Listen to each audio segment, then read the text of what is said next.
नमस्कार दोस्तों, स्वागत है आप सभी का हमारे चैनल भक्ति ज्ञान में। दोस्तों, आज मैं आपको कार्तिक मास महात्म के 7वें अध्याय की और 8वें अध्याय की कथा का श्रवण करा रहा हूँ। इतनी कथा कहकर नारद जी बोले, हे राजन, अब कार्तिक व्रत नियम हैं, उन्हें सुनिए। सब प्रकार के विषय भोग की जो मांस, शहद, राई तथा नशा करने वाली वस्तुओं को त्याग देना चाहिए और पराया अन्न, द्रोह, विदेश में रहना छोड़ देना चाहिए।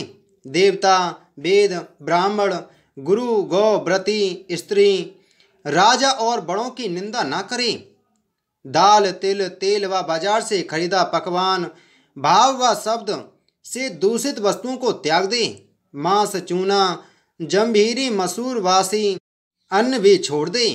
बकरी, भैंस व गौ के दूध के अलावा अन्न, दूध तथा ब्राह्मणों का कुआं, पृथ्वी से पैदा हुआ नमक छोड़ देना चाहिए।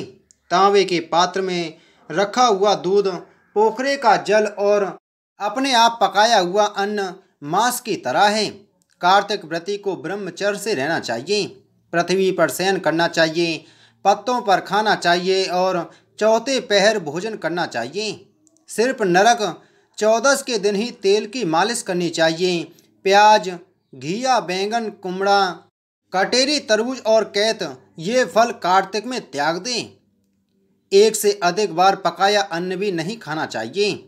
इस प्रकार उत्तम रीति से कार्तिक का व्रत करने वाला अंत्यतः पुण्यों का भागी होता है।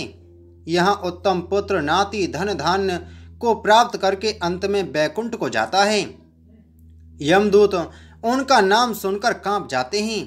कार्तिक में व्रत करने वाले को 100 यज्ञों के समान श्रेष्ठ फल मिलता है। इस व्रत को करने वाले को अन्य तीर्थों की आवश्यकता भी नहीं है। आइए सुनते हैं 8वां अध्याय। देवर्षि नारद बोले, हे महाराज, अब मैं कार्तिक व्रतों की उद्यापन विधि संक्षेप में कहता हूँ। कार्तिक की शुक्ल पक्ष की चतुर्दशी के दिन उद्यापन करें।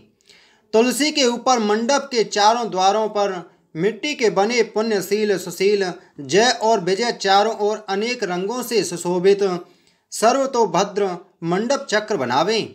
उसके ऊपर नारियल रखकर एक सुंदर कलश स्थापित करें। फिर वहां विष्णु भगवान की स्थापना करके पूजा कर और चतुर्दशी का भक्ति पूर्वक शांत भाव और सावधानता से उपवास करें। गुरु की आज्ञा से भगवान की स्वर्णमयी प्रतिमा का पूजन कर अनेक प्रकार के भोग अर्पण करें। रात्रि में जागरण और कीर्तन व प्रातःकाल उठकर नित्य नैमित्तिक कर्म करें।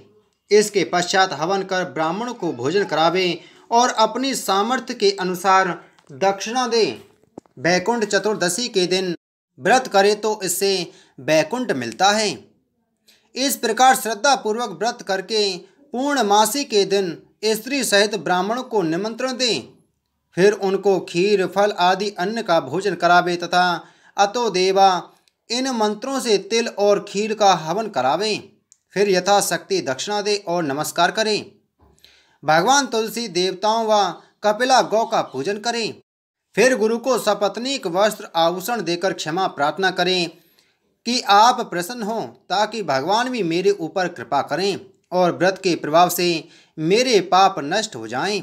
इस प्रकार जो मनुष्य उचित रीति से कार्तिक व्रतों को करते हैं, वे पाप रहित होकर इस लोक में सुख भोगकर अंत में विष्णु लोक को जाते हैं।